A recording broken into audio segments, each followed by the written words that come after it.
Hello mga ka-kicks ni Lay. O diba? Ngayon na lang tayo ulit nakapag-edit at nakapag-voice over. Kaloka. So bago natin umpisahan nga itong video na to, ayan may nag-doorbell. I-interact muna, may bibili. So ayan, going back, o diba, kamusta na kayo mga ka-kicks ni Lay? Medyo maaraw-araw na, no? So kawawa naman yung ating mga kababayan dyan sa mga nasalanta ng bagyong Christine. Naway ipagdasal natin na walang masyadong, diba, mas malaga pa rin naman ang buhay kaysa sa mga ari-arian. Pero syempre nakakapanghinayang pa rin talaga na masalanta o mabagyuhan, diba? So ipagdasal na lang natin sila na makarecover ulit sila, diba, at makabawi sa hamon ng naging kalamidad na nagdaan. So ayun na nga, maraming salamat nga pala sa umorder nito na aking batchmate, classmate. Shout out sa iyo, Mare. Yeah. Maria Cristina. Ayan, o diba, bagyong-bagyo kahapon, napakalakas ng bagyo. Talagang pinick up niya to all the way from Baseco to Deca Homes, Bitas, Tondo. O diba, kaloka. Talagang napaka-supportive itong kumare ko na to.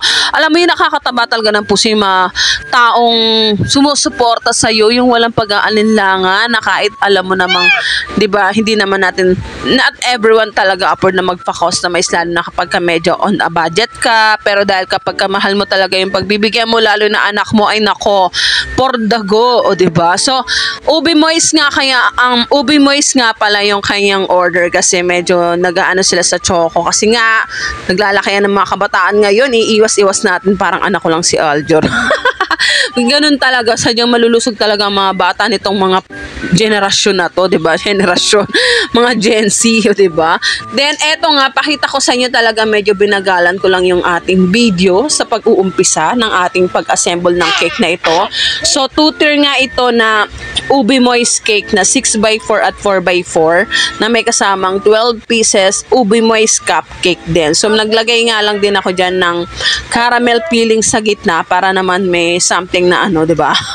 But anyway, actually talaga yung iba naman, yung iba kong kasing cake, kapag ka promo, nakalimited kasi yung mga kung ilalagay tayo ng palaman, pero by request naman, pwede naman siya. Pero yung mga promo natin na ganito, usually talaga is whipping cream din, hinahalo ko na kasi yung, kumbaga most filling na yung nilalagay ko. Pero by request, pwede naman kayo ng iba itang flavor. Tinatanong ko naman kayo kung ayaw nyo na ng Choco Moist, diba? Por favor, kasi malang cocoa. Hindi naman actually, diba, may sumabit, nakadapa kasi ang lola nyo. Hindi naman kasi, actually mas mahal pa nga yung mga gantong flavored moist na ibang other like Choco Moist. For me kasi yung ingredients ng milk and egg dito medyo mas siya, mas marami, tapos maglalagay ka pa ng flavorate, tapos may CRB ube powder pa, o diba, mas maraming component unlike sa Choco Moist. Kaya talagang dahil nga kumare natin to, diba, for the go, o diba, gift na rin natin yan kay Miel na kanyang baby girl na nagse-celebrate ng 13th birthday, at BTS nga yung kanyang team. O yan, actually hindi ako familiar talaga sa mga BTS. Kailangan ko pa talagang i-google search yan isa-isa. Alam mo yung panahon ko, effort lang, o diba? But anyway, ayan, pakita ko nga sa video kung paano tayo nag-i-stack. So dinediretso ko na yan, at naglagay nga lang ako dito ng isang long sagus straw, tagos hanggang baba. Then yung dalawa sa dalawang side na medyo hinap ko na lang, kasi ikaw as a baker, mararamdaman mo naman yan kung babagsak yung cake mo. Dahil mabigat naman to, dahil moist to, kayang-kaya nyo nang isupport yan. Then ayan na nga, ika-cram coat lang natin siya bago tayo mag-final icing. So yung pinaka-feeling niya rin kanina is ube na rin yun, ube icing.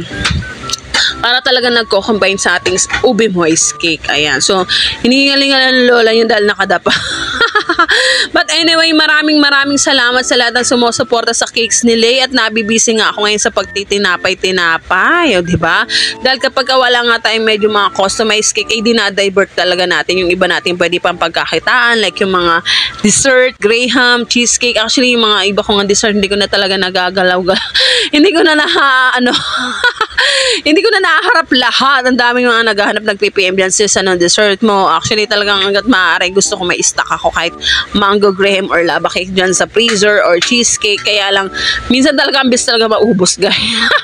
Kaya sobrang thankful ko talaga sa mga ano ko dito, na mga suki na walang sawang sumusuport at bumibili at kumakain ng mga naman tinitinda ko. Maraming salamat po sa inyo.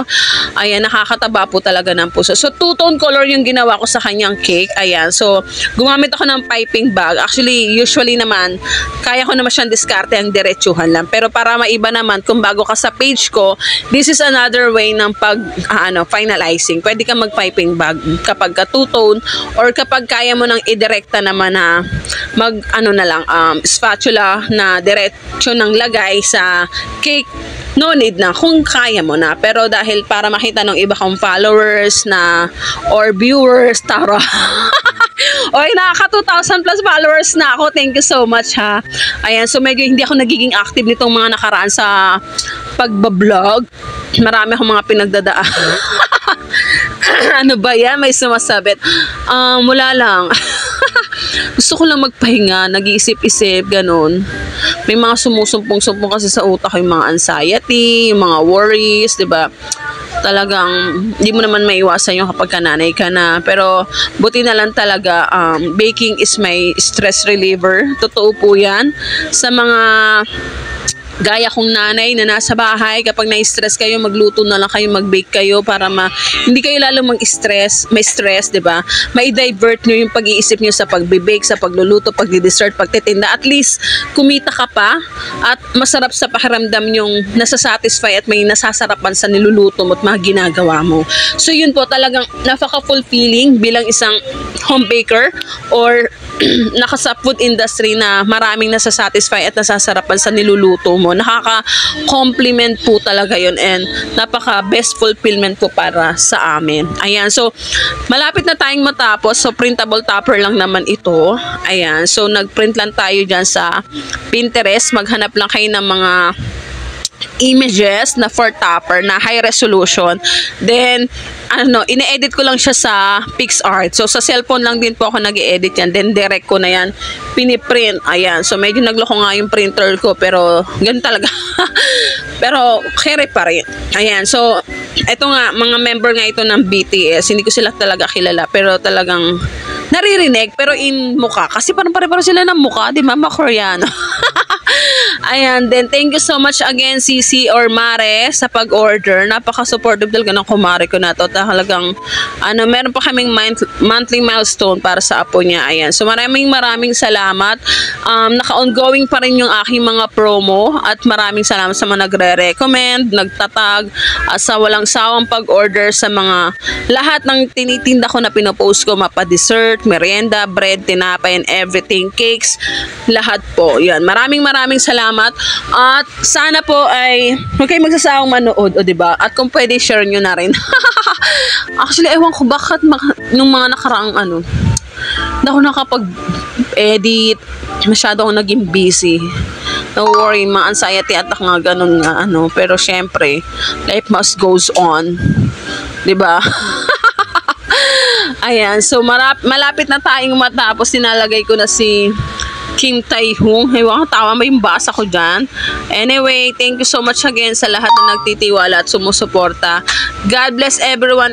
Stay safe po, lalo na ngayon at maulan. Ayan, sana lumabas na si Bagyong Christine sa Pilipinas at wala na siyang iba pang babagsakan o wala na siyang paglalantunan para, 'di ba, maging ligtas ang lahat. God bless everyone. Stay safe and bye-bye.